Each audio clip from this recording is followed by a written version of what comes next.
coisa boa nesse programa de hoje. Palmeiras ganhou, para a tristeza do Celso Cardoso. Arrebentou com o Libertad fora o show. Celso? Certo. Você tá bem, Celcinho? Tô na paz. Cortou o cabelo, né? Faz tempo, né? Faz uma semana já. Olha só. E você, Garra, fez a barba, né? Tem que fazer, né? Cortou o cabelo também. A gente, normalmente, sem pandemia, a gente faz a barba quase que diariamente. Mas com pandemia, quando a gente fica também na rua, a gente usa máscara e dá pra ficar de barba. Mas quando vem pro estúdio... Tem gente na redação que tá tipo o Papai Noel já, quando tira a máscara. O Alexandre Silvestre, tá afogado ele. Galera, o programa hoje tá bom demais. Vamos pro intervalo rapidinho. Hoje tem muita coisa pra gente falar por aqui. Tem a classificação do Palmeiras na Libertadores. Celso acertou ontem, hein? Por isso que choveu feio. Tem a movimentação ao vivo lá no Morumbi, porque hoje tem final de campeonato pro São Paulo. Hoje o dia é importante, programa especial aqui.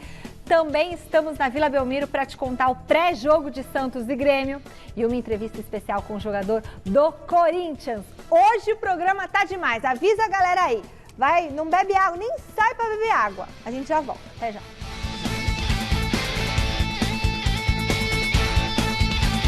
Bora, pessoal! Daqui a pouquinho a gente chama a enquete. A gente chama a enquete, porque o diretor já muda todo o roteiro aqui. Pá, vamos levantar, vamos embora pro Morumbi. José Paz está lá, ao vivo, em frente ao estádio São Paulino, mostrando a movimentação. Hoje é clima de final, hein, Zé? Boa noite!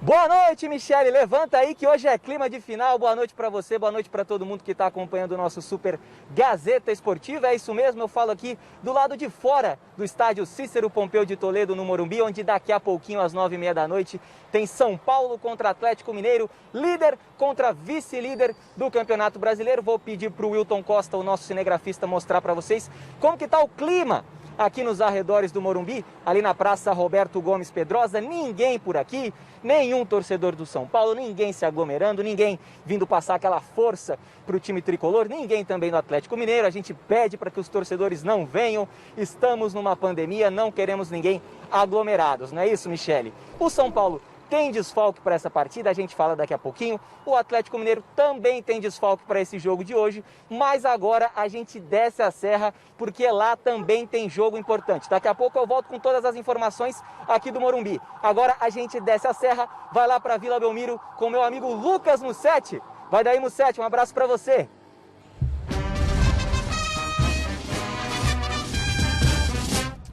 É isso, Zé. É dia de decisão também aqui na Vila Belmiro. Santos e Grêmio se enfrentam logo mais às 7h15 em busca de uma vaga na semifinal da Libertadores da América. A Vila Belmiro estaria super lotada para um jogo desse se a gente não estivesse vivendo a pandemia do novo coronavírus.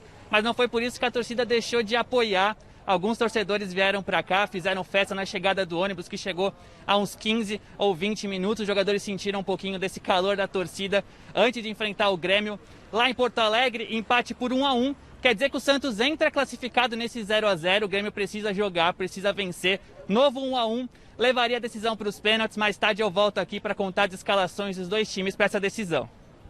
Boa, Lucas Mussetti. A gente estava com saudade de te ver ao vivo aqui no Gazeta Esportiva. Ele que está lá na Vila Belmiro. Hoje, cobertura completa no site gazetesportiva.com e amanhã aqui no programa. Agora sim, a enquete de hoje, olha só. Quem vai levar a melhor no duelo dos técnicos? Fernando Diniz ou Jorge, em homenagem ao Celso, Jorge Sampaoli? Vote no site gazetesportiva.com. Celso Cardoso. Hoje ele tá que tá. Vai dar empate. Hoje ele não sabe pra onde ele vai. Vai dar um empate em 3-3. Quem leva a melhor? Não tem essa opção. Quem leva a melhor. Ou você clica no Fernando ou você clica no outro. Se der empate, quem leva melhor é o Fernando Diniz. Então, Fernando Diniz. Nossa, mas que muretada que você tá dando hoje. Quase caí aqui da cadeira. Leva o Fernando Diniz.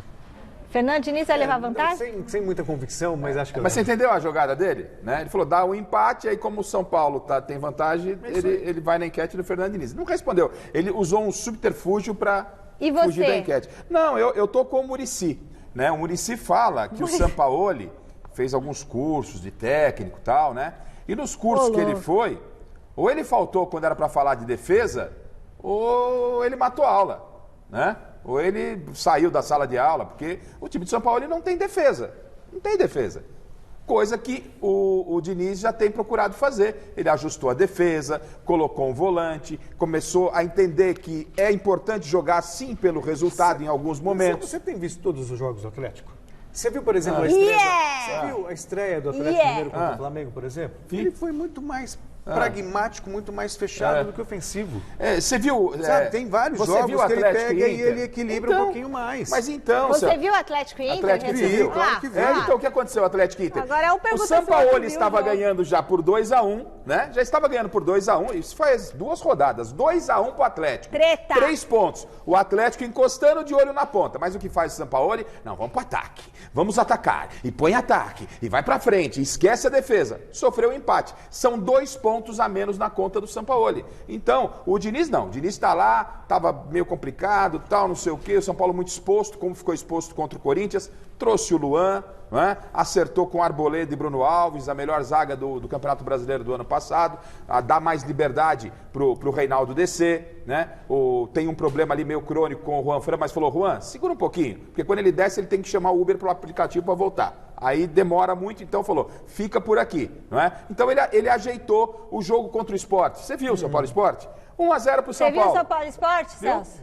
1-0 São Paulo Sport. Agora, pergunta se o outro O que fez o São Paulo? Toca ali, toca ali, toca ali, toca ali e tal. 1-0, 3 pontinhos na conta. É campeonato, o que vale são os 3 pontos, não é? Vale o título. Ele falou que sabe o que ele falou, Garrafa? Que Corinthians e São Paulo era um jogo como outro qualquer. Sim, para o campeonato são 3 pontos. Não vejo diferença entre São Paulo e Corinthians. Não vejo diferença entre São Paulo e Corinthians e São Paulo e Atlético Goianiense. Ficou perguntando Cala a boca, Siri. Cala a boca, Ficou perguntando se ela assistiu tal jogo. Ela respondeu que ela encontrou 2 jogos, Corinthians e São Paulo. Tá vendo aí? Tá vendo só? Quer dizer, a questão é... manipulado aqui. É óbvio que quando você pensa em rivalidade, você pensa... Mas pro campeonato... 3 pontos. Celso, Corinthians e São Paulo nunca será um jogo normal. Corinthians e Palmeiras nunca será um jogo normal. São Paulo e Palmeiras nunca será tratado como um jogo normal, mesmo que venha a ser num para o ímpar, Celso. Mexe com o torcedor, mexe com os jogadores. Mas na prática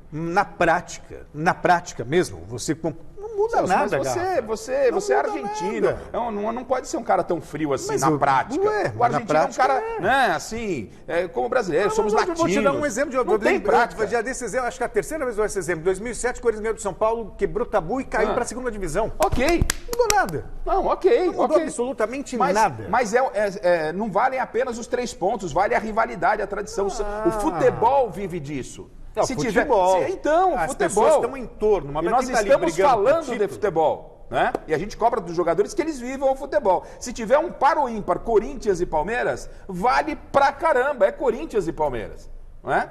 Claro, na matemática, então, Corinthians e Goiás é a mesma coisa. Você vê pelo interesse de público. Corinthians e Goiás e São Paulo e Corinthians é a mesma coisa. Do ponto de vista matemático, sim. Sim. Do ponto de vista de briga pelo campeonato, mas do ponto de vista moral e espiritual, e intelectual e emocional, não, Celso. Porque quando você ganha o Corinthians e São Paulo, você já chega para encarar. Se o São Paulo tivesse ganhado, chega com muita moral. Por que o Corinthians caiu em 2007 depois de ter vencido e o campeonato tabular? Quando venceu o Flamengo, o São Paulo, chegou com moral também. O que é para fazer, diretor? Manda um WhatsApp, 99479-1633. Beleza? Esqueci a enquete. Mas você veja lá no site. Olha o barulho dessa cadeira aqui. Fernando Diniz ou São Paulo, que é o WhatsApp, tá bom? Ou você fala outra coisa também que você quiser com a gente. Tá final de ano, tá tudo liberado. Olha, já a gente volta a falar desse jogaço, porque hoje é um dia pra lá de especial pro torcedor corintiano. É ou não é? 30 anos do título brasileiro de 1990 e 8 anos do Mundial de Clubes. E nós vamos colocar aqui na conversa com você aí de casa e com a gente um jogador que esteve lá no campo contra o Chelsea. Olha quem está no telão, esse monstro Fábio Santos, super craque. Muito bem-vindo ao Gazeta Esportiva, Fábio. Parabéns por esse dia. Queria que você contasse pra gente sobre... Aliás, que você no Corinthians acertou tudo. É muito bom ter você no time novamente. E queria que você contasse pra gente sobre a emoção desse dia, dessa data, tudo isso que você já passou, né, há 8 anos. Obrigada por aceitar o nosso convite. Boa noite, né? Boa tarde. É um prazer estar participando aqui com vocês. Realmente, né? Passou rápido, né? Já faz 8 anos dessa conquista tão especial para a gente. E realmente dia 16 é um dia especial para o torcedor corintiano, não só pelo Campeonato Mundial, como você mesmo disse agora do Campeonato Brasileiro de 1990. E é um dia inesquecível para todos nós, né? Para mim, profissionalmente, foi o dia mais feliz da minha carreira. Lembramos várias vezes, né? Tem fotos por todo o CT, então essa lembrança fica diariamente na nossa cabeça e, sem dúvida nenhuma, vai ser um momento aí que eu vou guardar para o resto da minha vida. Muito bom. Celso Cardoso. Fábio, bem-vindo ao Gazeta Esportiva, prazer enorme em falar contigo. Ainda sobre o Mundial, né? Já que é uma data, não é uma data cheia, 8 anos, mas o corintiano gosta sempre de lembrar. E o Corinthians foi justamente o último time sul-americano a conquistar esse Mundial. E muito provavelmente esse ano, não, o ano que vem vai ser pela última vez nesse formato, né? Você acha que é viável um time sul-americano ganhar do Bayern, por exemplo, no Mundial do ano que vem? Eu acredito que sim. Isso, o Corinthians ter sido o último campeão mundial valoriza ainda mais essa conquista, né? A gente sabe o quanto é complicado uma equipe sul-americana vencer um campeonato como esse. Mas eu acredito que temos equipes também qualificadas no Brasil, né? Ou na Argentina, enfim, outras equipes aí que possam jogar de frente com o Bayern. É óbvio que é mais difícil, é mais complicado, porque são equipes melhores preparadas em todos os sentidos. Mas eu acredito sim que equipes sul-americanas têm condições de fazer o que o Corinthians fez em 2012. Boa, também acho, viu, Fábio? Osmar Garrafa, na linha. Primeiro, muito legal reencontrar o Fábio Santos, mesmo que à distância, né? O Fábio é um cara muito querido e tem feito um bem para o Corinthians. A gente falava domingo no Mesa Redonda o quanto o Fábio Santos tem feito bem para o Corinthians, com a sua experiência, com o seu futebol, o que ele tem ajudado demais a equipe a conquistar o bom resultado. Até antes de fazer a pergunta, Fábio, não sei se estava na escuta, mas estávamos eu e o Celso e a Michele aqui, debatemos sobre Corinthians e São Paulo, porque o Corinthians venceu, o Celso foi para o lado da matemática, valia 3 pontos. Porque lá na frente, e eu e a Michele defendendo que não, que Corinthians e São Paulo e Corinthians, Palmeiras e Corinthians valem mais que 3 pontos. Estamos errados ou é por aí mesmo, Fábio? Antes até de fazer minha pergunta sobre o Mundial. Essa eu vou concordar contigo. Realmente, isso a gente até foca, né, na maioria dos clássicos que valem os mesmos 3 pontos a vitória. Mas a gente sabe que ganhar um clássico como esse, a motivação, a confiança, ela aumenta, né, dobrado. E esse jogo, principalmente, fez com que nós pudéssemos pensar em coisas maiores dentro do campeonato, né? Óbvio que são 3 pontos, mas na questão da confiança, da importância de vencer um jogo desse tamanho do líder do campeonato, sem dúvida nenhuma, isso acrescenta ainda mais para os próximos jogos. E foi 1-0 com gosto de goleada, viu? Foi 1-0 com gosto de goleada. Agora, Fábio, sobre o Mundial, em que momento vocês sentiram, né? Porque teve lá primeiro o jogo da semifinal, depois teve o Chelsea com o Monterrey, aí o Chelsea chamou a atenção de todos, teve aquela história toda que o Tite, o Paulo André contam, que vocês falaram. Em que momento vocês realmente sentiram que era possível se concretizar nesse Mundial para cima do Chelsea? Como é que foi o clima lá? Em que momento você sentiu e falou, acho que dá pra gente mesmo, é a gente fazer o nosso papel?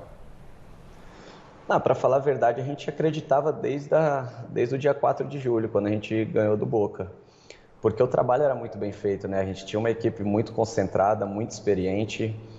O Tite soube trabalhar, não só o Tite, como toda a sua staff, soube trabalhar, né, o pós-Libertadores, uma preparação perfeita para o Mundial, a maneira como nós nos preparamos. E sabíamos da importância do primeiro jogo, principalmente, né? Para esquecer a final contra o Chelsea ou contra o Monterrey e se enfocar no primeiro jogo, que a gente sabia que era complicado e já tinham experiências, né, negativas de outras equipes ter perdido essa partida. Então, depois que nós vencemos o primeiro jogo, tudo ficou mais tranquilo, né? A gente estava com a confiança desde o começo, né, acreditando no trabalho e graças a Deus deu tudo certo. Celso Cardoso. Bom, agora voltando a esse Corinthians de hoje, Fábio, qual é a ambição do Corinthians no Campeonato Brasileiro? Quando você chegou, havia um clima de pessimismo, o Corinthians ali perto da zona do rebaixamento, de repente o Corinthians conseguiu vitórias importantes e cresceu no campeonato. Hoje você entende que o Corinthians briga por vaga na Sul-Americana ou dá para sonhar com algo maior, por exemplo, como uma vaga na Libertadores da América? Como você falou, né? A princípio a nossa meta era sair da zona intermediária ali, na zona, né, perto da zona de rebaixamento, que a gente sabe que é complicado jogar numa situação como essa, e conquistamos pontos importantes, que fez com que nós subíssemos na tabela, né? E hoje sim a gente pode pensar em coisas maiores, está um pouco distante ainda do pelotão da frente, mas a gente tem 2 jogos agora que temos que pontuar e sim vamos ver o que a gente vai fazer dentro do campeonato. Eu ainda acredito muito na nossa equipe, né? Faltam 2 meses de campeonato e a gente está focado nisso, focado em vencer esses próximos 2 jogos, né? Que é antes da virada do ano, para aí sim a gente ver o que a gente consegue brigar, se é por Sul-Americana, para Libertadores, mas a gente está bem confiante nisso sim. Fábio, o nosso setorista do Corinthians, Jonas Campos, tem uma pergunta para você. Fala daí, Jonas. Oi, Michele. Fala, Fábio. Prazer enorme falar contigo. Parabéns aí por esse retorno ao Corinthians, jogando muita bola. Fábio, eu te faço 2 perguntas. Primeiro, eu queria saber quando que você descobriu esse seu talento como cobrador de pênaltis, porque é impressionante, você não erra pênalti, né? Se eu não me engano, são 2 pênaltis apenas perdidos ao longo da carreira. Queria que você contasse como é que começou essa história de você ser um cobrador de pênalti de tamanha excelência.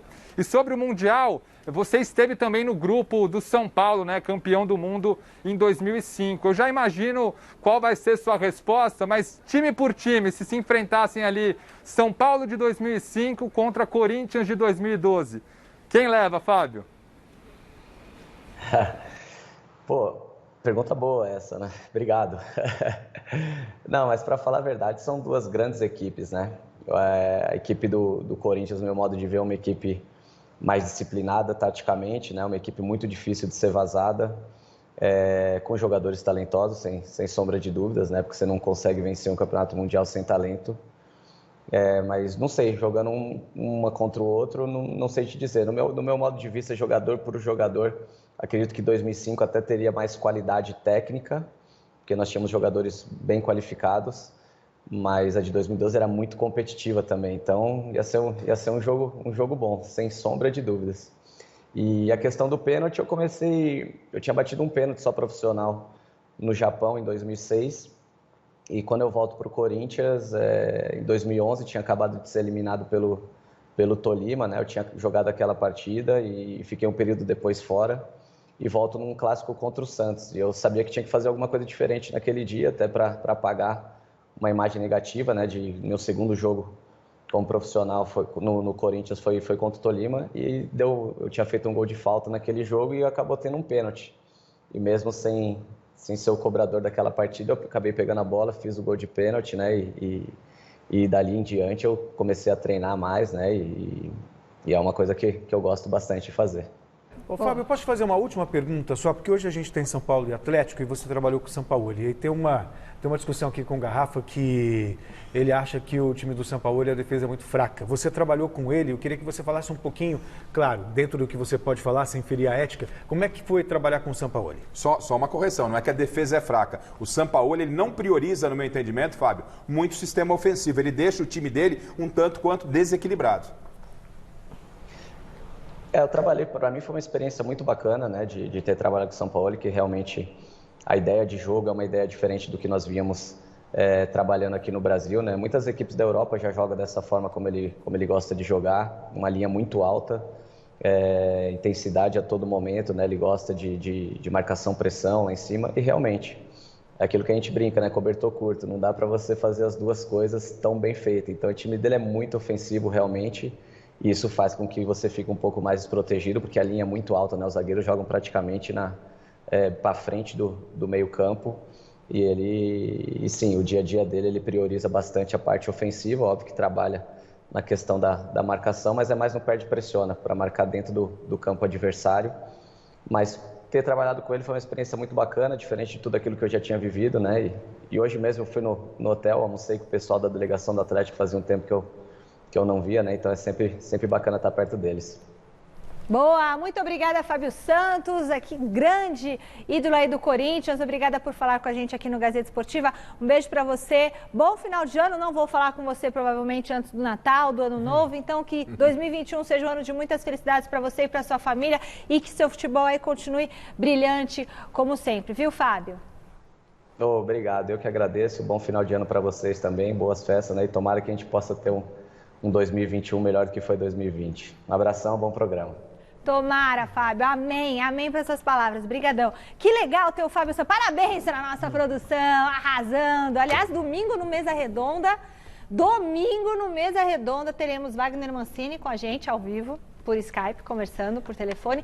Teremos, sabe quem também? Presencialmente no Mesa Redonda? Posso falar? Pode. Agradecendo ao SBT que liberou, o Benjamin Bach estará conosco também, sentado na mesa, fazendo parte da roda de conversa e tudo mais. Vai dar um bom embate entre ele e o Celso, porque ele também é bem resultadista, assim como eu. Vai ser legal, mas não perca, vai ser legal. Vai ser legal. Vamos ver se o Celso Cardoso vai mudar de ideia. Não, eu vou. Sou fiel às minhas convicções. Vamos falar do Palmeiras? Acho que eu tenho que levantar. Vamos falar do Palmeiras. Não, acho que é sentado agora. Ô, Ricardinho, fica aí. Eu fico, Ricardinho. Ricardinho, você fica doido comigo, né, Ricardinho? A gente tinha que comer aquela pizza de novo lá em Teresópolis, que foi boa demais, né, Ricardinho? É assim, vamos fazer uma zona aqui. Olha, Ricardinho, vamos falar do Palmeiras, que garantiu a vaga na semifinal da Libertadores? Estão deixando o torcedor sonhar, hein? Debaixo de muita chuva e com Abel Ferreira de volta, o Palmeiras entrou em campo precisando de uma vitória simples diante do Libertad. Gustavo Scarpa, que voltou a jogar muita bola, soltou a bomba de fora da área. Chute cruzado bonito para fazer 1-0 Verdão. No segundo tempo, com o Libertad com um jogador a menos, Marcos Rocha recebeu do Gabriel Menino e cruzou na medida para o Rony. Carrinho na bola e 2-0 Palmeiras. Que fase do Rony! Ligação direta pro ataque, passe absurdo do Bigode pro Scarpa na esquerda. Ele avançou e deixou o Gabriel Menino na cara do Martin Silva para definir o resultado e a classificação do Palmeiras. 3-0. O adversário na semifinal será definido amanhã no confronto entre River Plate e Nacional do Uruguai. Muito bem. E aí? Palmeiras, favas contadas, né? Quê? É isso aí. Apesar, assim, teve mais dificuldade do que a gente imaginou, mas era óbvio que o Palmeiras passaria por Delfim, passaria por Libertad, com todo o respeito que a equipe do Libertad merece. Você está desmerecendo, você está desmerecendo o Palmeiras. Pode falar, mas não dá para comparar? O Libertad não é o River Plate, o Libertad não é o Boca Juniors, o Libertad não é um Grêmio, o Libertad é um time melhor do que vários outros que mas não é a altura do Palmeiras, não é. Se eu perguntar para você, você prefere pegar o Libertad ou prefere pegar o River Plate? Prefere pegar o Libertad ou prefere pegar o Boca Juniors? Quer dizer, então o Libertad, num contexto de trajetória para título, era um time teoricamente fácil, que o Palmeiras tinha que cumprir o papel dele, que era vencer. E ainda assim teve mais dificuldades do que a gente imaginava. Quase perdeu o jogo lá no Paraguai e ontem, quando estava 0-0 ainda, correu um certo risco. Depois, com um jogador a mais, o Palmeiras tomou conta do jogo, fez 3-0, poderia ter feito mais. Mas enfim, já disse aqui, isso lá quando fez o sorteio, eu disse. Eu já vejo o Palmeiras na semifinal. Agora, contra o River, provavelmente, porque venceu o primeiro jogo por 2-0, duvido que o Nacional devolva os 2-0 no Uruguai, aí é uma outra história, né? E aí é o principal adversário que o Palmeiras vai ter na Libertadores da América desse ano. Se passar pelo River é campeão. Igual quando o Corinthians passou pelo Boca, foi campeão. Isso aqui ali era uma final, né? Esse jogo é uma semifinal. Eu penso assim, né? Que a Libertadores começa definitivamente com o Palmeiras na semifinal. E o Palmeiras não tem nada a ver com o fato da combinação dos jogos, dos adversários, acabaram lhe favorecendo. Não tem culpa. Aliás, tem muito aí o dedo do Luxemburgo, né?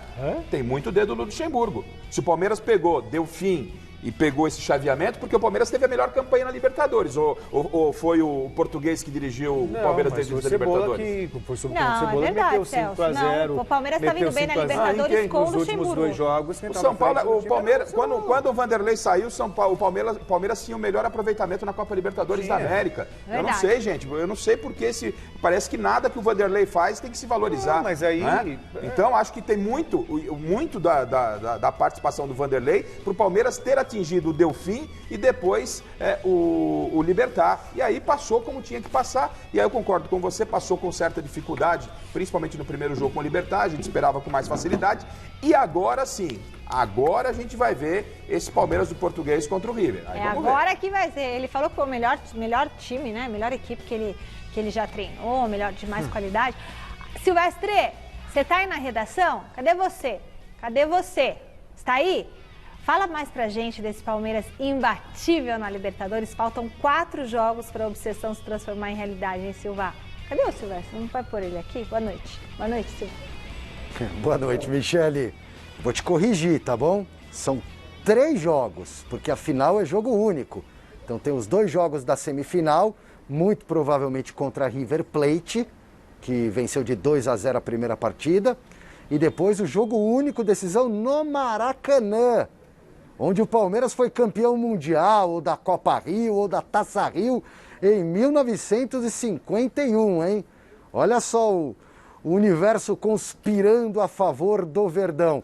Vocês citaram aí o Luxemburgo, só a título de informação, o Luxemburgo está internado em São Paulo, no leito de um hospital, teve um pouco de falta de ar, está se recuperando, nossa torcida para que ele saia dessa logo.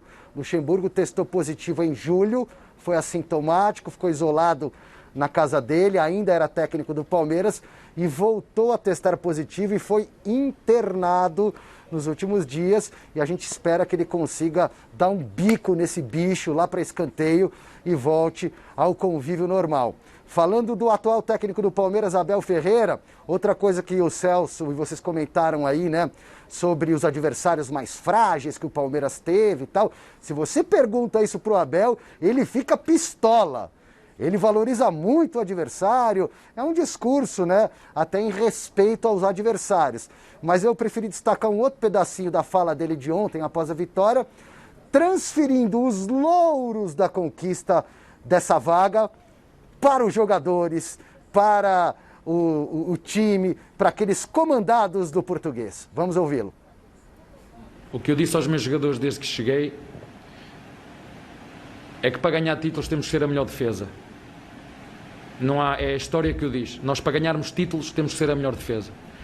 E muitas vezes as pessoas falam na forma como atacamos, eu falo na forma como defendemos, na forma como somos sólidos a atacar, porque é no momento que nós estamos a atacar que temos que começar a preparar a nossa defesa. E é por aí que nós temos que andar, é ter este compromisso de correr para a frente a 100 e para trás a 200. Nunca treinei uma equipa com tanta qualidade como esta. Jogadores com um caráter, e mais do que jogadores homens, também já lhes disse a eles que não são os bons jogadores que fazem as boas equipas, são os grandes homens que fazem grandes equipas, e tem jogadores aqui dentro que já ganharam títulos e que sabem que para ganhar é preciso muito mais do que jogar bem. É preciso um espírito, é preciso união, é preciso algo mais do que ter só bons jogadores. E nós estamos aos pouquinhos a construir essa mentalidade vencedora e esse espírito de guerreiro e esse espírito de muitas vezes, como foi no Libertad, não fazer num grande jogo, mas ganhar. Vocês veem aí como existem várias formas de vencer no futebol, né? Se dizia antes que a melhor defesa é o ataque. Para o Abel Ferreira e para muitos treinadores, o melhor ataque hoje é a defesa, né? A ordem dos fatores nem sempre altera o produto, não sei muito bem se é isso mesmo.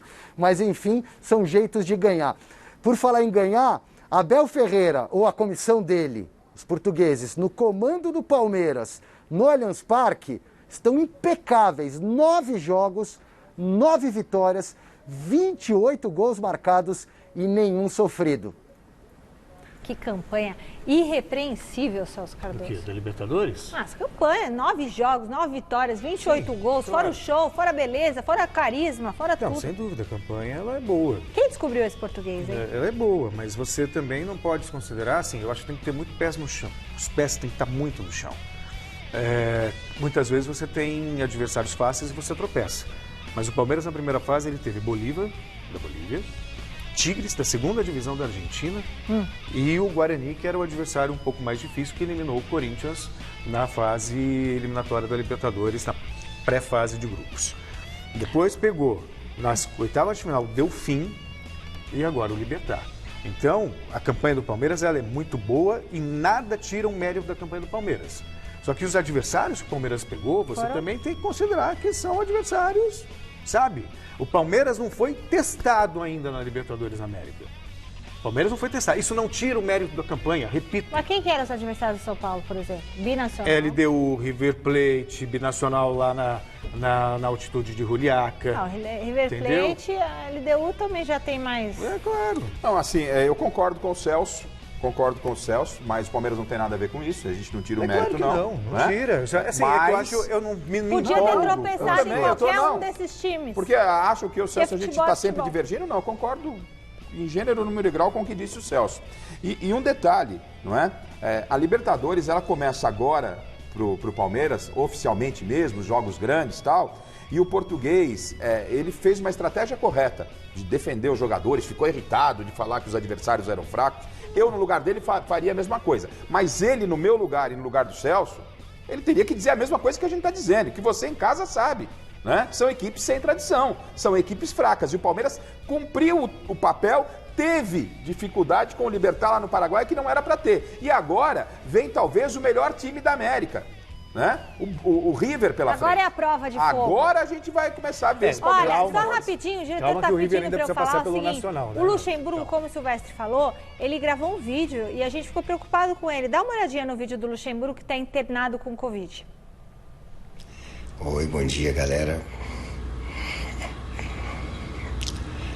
Falta um pouco. Adiaram até a noite, mas depois voltou.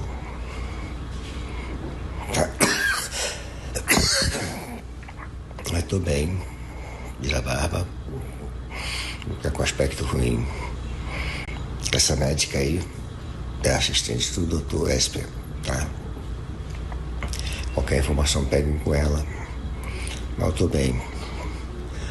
Acordei bem melhor hoje.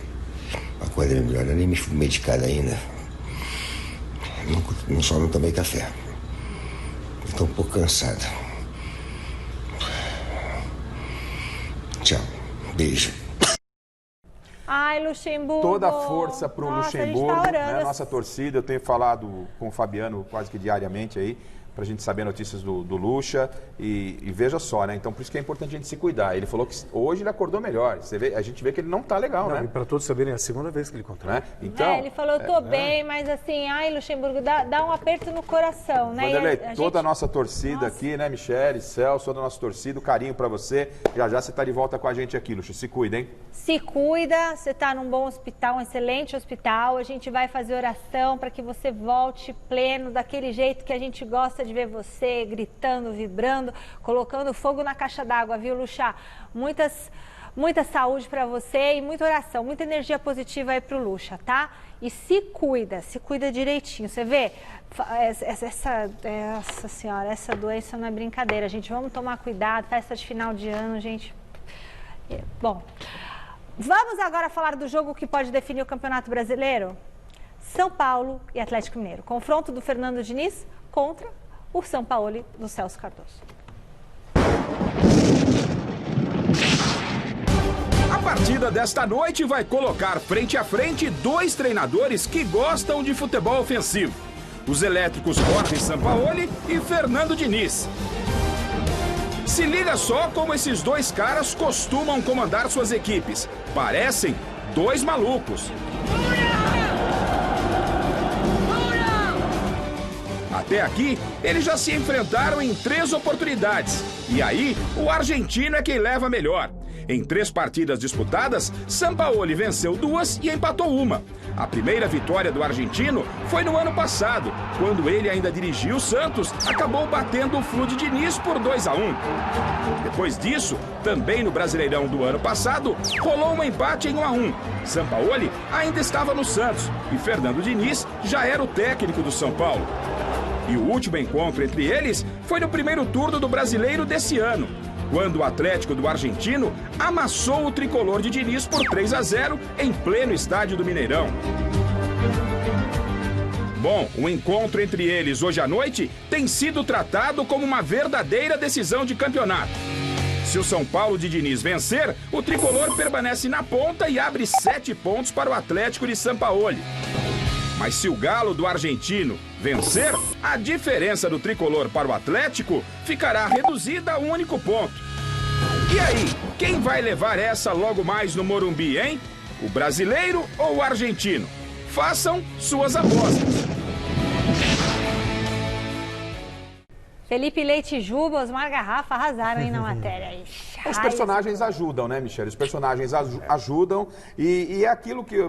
aí você pode falar, pô, Garrafa, você falou que o São Paulo é muito exposto e tal, e no primeiro turno ele meteu um sacode no São Paulo 3-0. Não era um bom momento do São Paulo, não era um bom momento. Foi o jogo da polêmica que teve aquele pênalti lá, da linha mal traçada, do impedimento, um gol do São Paulo anulado. A história do jogo poderia ter sido outra, mas hoje, particularmente, eu aposto muito no São Paulo do Fernando Diniz por essa instabilidade, né? O Atlético é um time perigoso, tem o Vargas, tem o Queno, é um time que vai espetar, é um time que vai ser agudo com o São Paulo, vertical mesmo jogando no Morumbi, apesar de não ter torcida, fica até mais fácil, né, para quem quer atacar, mas se deixar espaço para o time do São Paulo, eu acho que o São Paulo ele pode se dar mal e é o resultado que o São Paulo precisa para retomar, pôr a locomotiva nos trilhos, Celso. Imagina um jogo aberto, imagina o São Paulo marcando a saída de bola do Atlético Mineiro, como costuma fazer.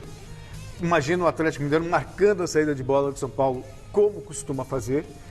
Atlético pode dar espaço, São Paulo também dá espaço. O Atlético Mineiro tem uma vantagem em relação ao São Paulo, que tem 2 jogadores de velocidade, né, bons jogadores de velocidade, é um time mais vertical. São Paulo tem mais a posse de bola, trabalha mais compactado na frente, com toques curtos, tentando envolver o adversário.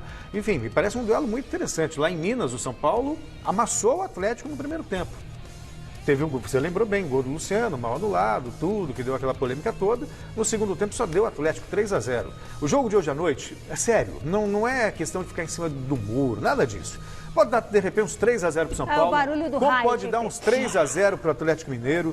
Eu tô apostando, no São Paulo. É jogo aberto, como pode dar 3-3. Eu tô acreditando no São Paulo do Diniz por algumas convicções que eu tenho feito, mas não será nenhuma surpresa amanhã aqui no Gazeta Esportiva. A gente está falando de uma vitória do Atlético, não é nenhuma surpresa. O time do Atlético é um time imprevisível. Essa é a grande questão. De volta com José Paes ao vivo do Morumbi, tá chegando a hora. São Paulo vai para cima do Galo, mesmo sem um dos artilheiros do time, né, Zé?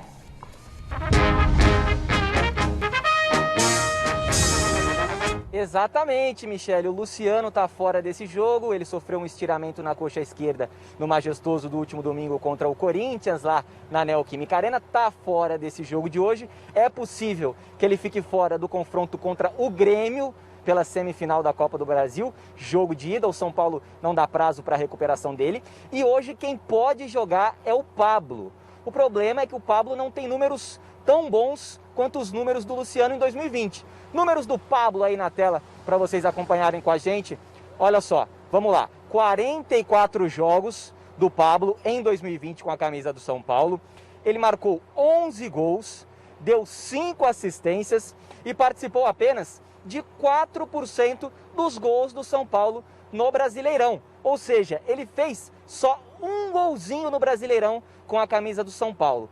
Mas a informação que surge, até para o debate aí dos amigos Garrafa e Celso, é de que o Fernando Diniz pode colocar o Tietê na vaga do Luciano. Com isso, o São Paulo entraria em campo com um 4-5-1, só com o Brenner lá na frente. Tá aí o Fernando Diniz, talvez vislumbrando alguma coisa aí nesse time do São Paulo, então vai jogar um pouquinho recuado. Pode ser que jogue com o Tietê, mas pode ser que jogue com o Pablo, a gente só vai saber disso minutos antes do jogo, viu, Michele? Certo. Ô Diniz, se você estiver assim no Gazeta Esportiva, não esquece que o diabo de tanto enfeitar o Saci arrancou uma perna. Vai com o Pablo, Celso. Vai com o Pablo. Não, você iria com o Tietê? Vai com o Pablo. Não, vai com o Pablo. O Pablo sempre mas eu acho que ele vai com o Pablo. Então não faz que nem o capeta lá, que inventou com o Saci e cortou a perna. Para de falar disso, outro fala do Apocalipse, vai outro chama outro feijão. Não, vocês são os mensageiros do Apocalipse. Não. Que agora, isso? O que o demônio, o capeta fez com o Saci? Olha lá, para de falar, não pode falar que atrai. Nem arrancou a perna do Saci.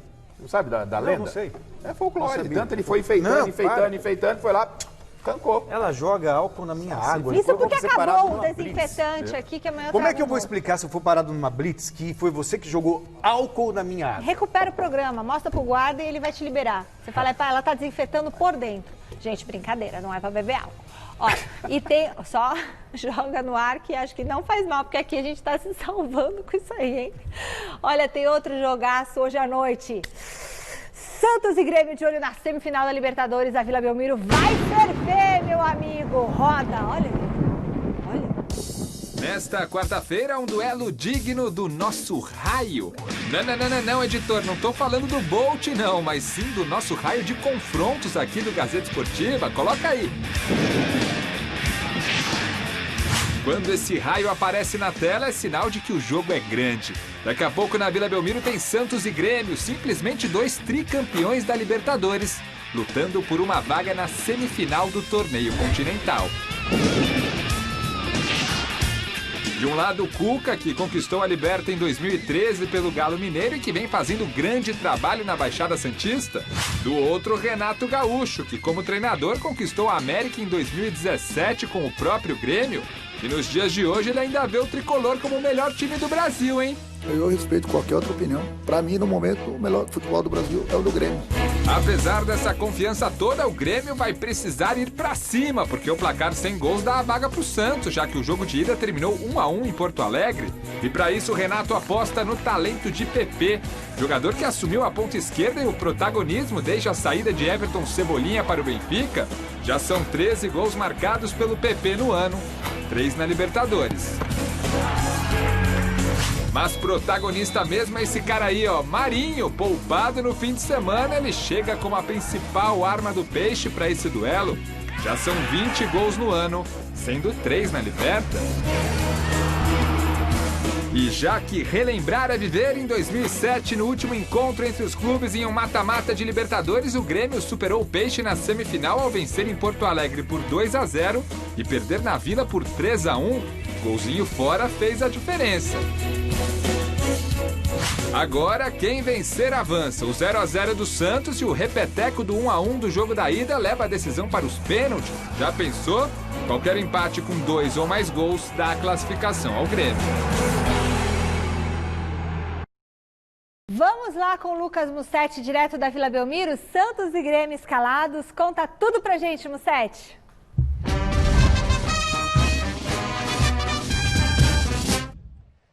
Boa noite, Michele. Santos e Grêmio confirmados pelos técnicos Cuca e Renato Gaúcho. O Santos não tem Diego Pituca e Soteldo, 2 titulares absolutos, e o Grêmio não conta com o capitão Michael, mas Jean-Pierre está de volta. Vamos para as escalações aqui, tô com a minha colinha.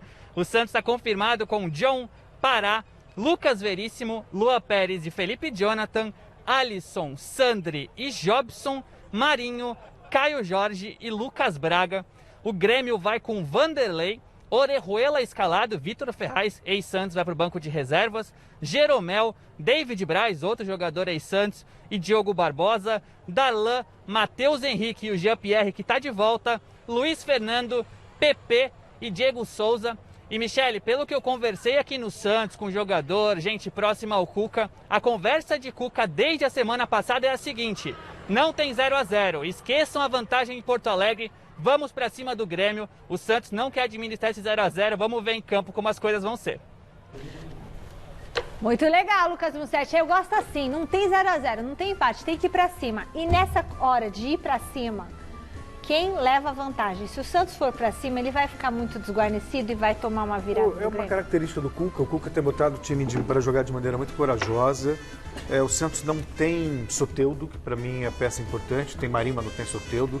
Se você compara times, o Grêmio ele é melhor que o Santos, individualmente falando, né? Que não significa muita coisa, porque o Santos quase venceu lá em Porto Alegre e tomou um empate nos acréscimos. Mas recursos, o Grêmio parece ter mais. Mas e o campo da Vila Belmiro? É muito favorável ao Santos, o Santos não é? ganhou da LDU na altitude de Quito e perdeu no jogo da volta. Quer dizer, isso é muito relativo.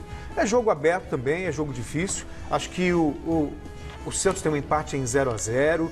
É jogo aberto também, Garrafa. É muito difícil Celso, você cravar se a gente fizesse uma avaliação de Santos e Grêmio um pouquinho antes da Libertadores, o Grêmio disparado, não, vai passar pelo Santos. Só que por tudo que o Santos fez nessa Copa Libertadores da América, pelo acerto que o Cuca teve, tomou um sacode do Flamengo. Eu falei aqui na sexta-feira, falei, gente, o Cuca tem que ir com o time reserva com o Flamengo, porque ele não vai brigar pelo título, vai brigar por G4. O jogo é de quarta-feira contra o Grêmio. E tá aí, o Santos vai entrar com o que tem de melhor, não tem o Soteldo, mas já não teve o Soteldo no primeiro jogo. E o Santos encarou o Grêmio de igual para igual lá em Porto Alegre e acredito que vai dar Santos. O Santos deve ser mais um semifinalista, mais um paulista semifinalista. Claro que o Grêmio tem possibilidade, mas para mim, minha aposta é no Santos. E você, Celso? Tenho dúvidas, mas acho que dá Santos. Santos! Uou! Muito bem. Agora, recadinhos do WhatsApp. Pode rodar. Boa noite, pessoal do Gazeta Esportiva. É o seguinte, nesse duelo dos técnicos aí, do São Paulo e Fernando Diniz, hoje com certeza o São Paulo vai levar a melhor. Hoje vai ser 3-0 pro Galo. Beleza? Fabiano de Bugaçu, uma boa noite e um abraço para vocês. Boa noite, pessoal do Gazeta Esportiva. Celso, Garrafa, Michele. Aqui é o Éder de Poá, tomando um cafezinho e acompanhando o Gazeta Esportiva. Quem leva a melhor é o São Paulo. Valeu!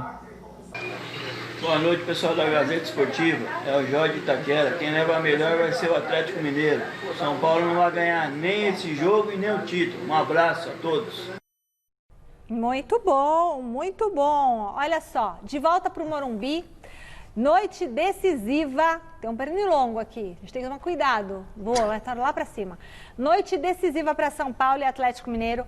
Promessa de uma grande partida. E José Paes traz para nós os prováveis times dessa noite. Diga aí, Zé.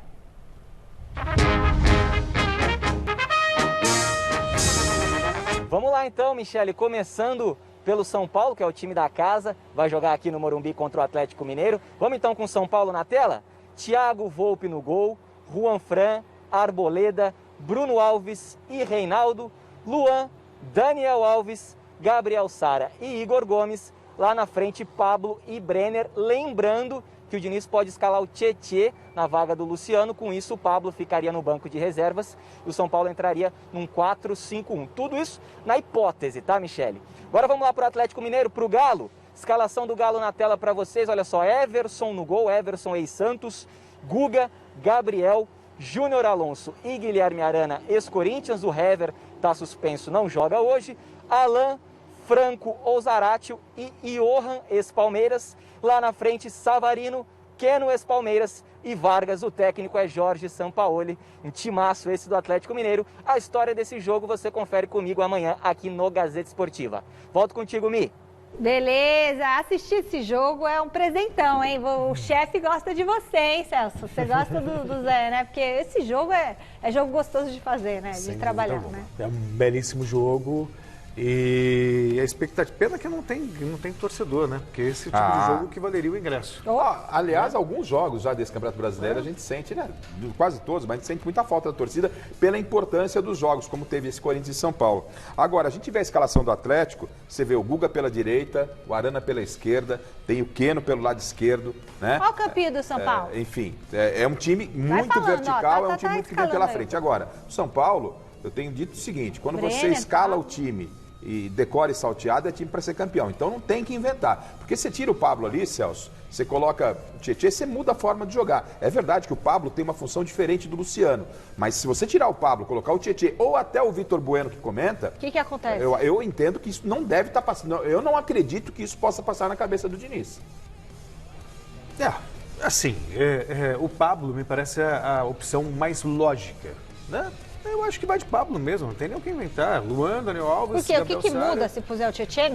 Ele vai encher o meio campo, vai deixar apenas um homem centralizado lá na frente. O Brenner vai mudar a proposta de jogo. O que tem sido de virtude para o São Paulo? Tem dois homens que finalizam, dois homens que infernizam. Mas o Pablo finaliza tão bem quanto o Luciano? O Pablo tem entrado e tem guardado. O Pablo é um dos artilheiros do São Paulo. O Pablo, o que aconteceu? Quando o Pablo se machucou, o Brenner entrou e deu conta do recado.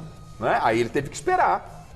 E o Pablo tem sido um ótimo reserva, tanto para o Brenner como pro Luciano. Acho que vai de Pablo. Sim, é que são características diferentes, né? O Luciano, o Pablo. O Luciano se encaixou no time, tem feito gols importantes. O Pablo também é o terceiro artilheiro do time na temporada, né? Na temporada é Brenner, Luciano e Pablo. E olha que o Pablo nem tem jogado como titular. Mas as características, né, são diferentes. O Luciano, em alguns momentos, você vê, ele vem buscar jogo, apesar de ser o homem de frente. Essa característica. E o Pablo, ele já é um cara mais de frente, mais de chegada. Mas joga também pelos lados. Joga, né? Sim, ele pode jogar tanto como um 9 como um falso 9. Né? Mas o Luciano está totalmente encaixado com a proposta do São Paulo, mas ainda assim, sinceramente, eu vejo um São Paulo muito forte, sabe? Um São Paulo muito forte para encarar um Atlético Mineiro. O Atlético Mineiro tem uma responsabilidade maior, porque ele precisa vencer para não... Se o São Paulo vence o Atlético... Vai falando, Celso. Se o São Paulo vence o Atlético, o São Paulo abre 7 pontos. Vargas, Eu enxerguei o Vargas. Volta a 7 pontos. Ó. O Savarino de um lado, o Keno do outro, São o jogadores Guilherme de Arana e o Guga. Time por time, quem é melhor? É pra fazer um quem é melhor agora? Não, eu no time por time, eu fico... só perguntar pra ele. Mas assim, no modo geral, eu fico com o time de São Paulo. Não sei. Eu achei que ia ter um quem é melhor. Individualmente, eu acho o Atlético Mineiro melhor. Ó, os pontos fortes do Atlético...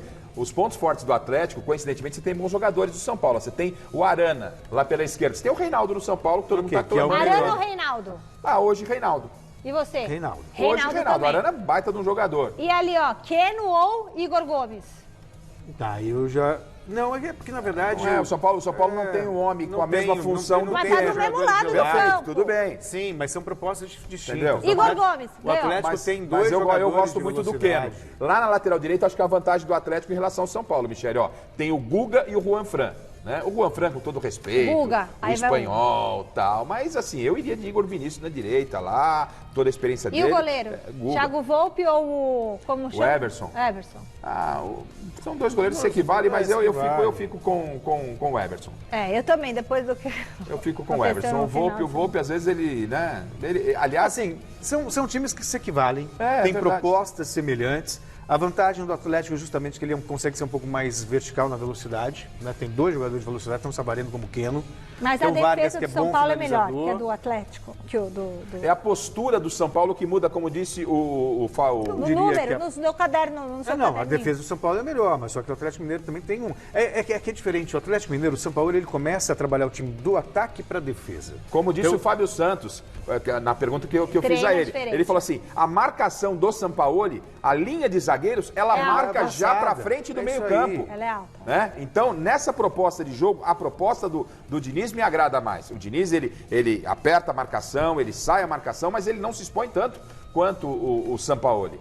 E essa intensidade, o Fábio Santos, numa outra entrevista, uma pergunta muito parecida dessa que a gente fez para ele respondeu que é difícil o Sampaoli dar uma sequência de trabalho por um longo tempo que o time apresente a mesma intensidade. Resultado de Santos e Grêmio. Santos 2-1. Santos e Grêmio. 1-1 pênaltis. Ai, sempre vão ser empate. Drama. 2-1 Santos. Resultado São Paulo e Atlético. São Paulo 3, Atlético 2. São Paulo 2-1. 2-2. Não é possível, Celso Cardoso. Não é possível. Olha, eu vou ter um muro aqui entre nós. Existe um muro. Quem vai levar melhor? A maioria respondeu que... não vou falar. São Paulo, amigo do Celso, 58% de votos. Acabou, pessoal. Amanhã a gente volta. Sigam o Gazeta Esportiva nas redes sociais. Tchau, Celso. Tchau, Garrafa. Beijo, galera. Tchau. Foi a massa.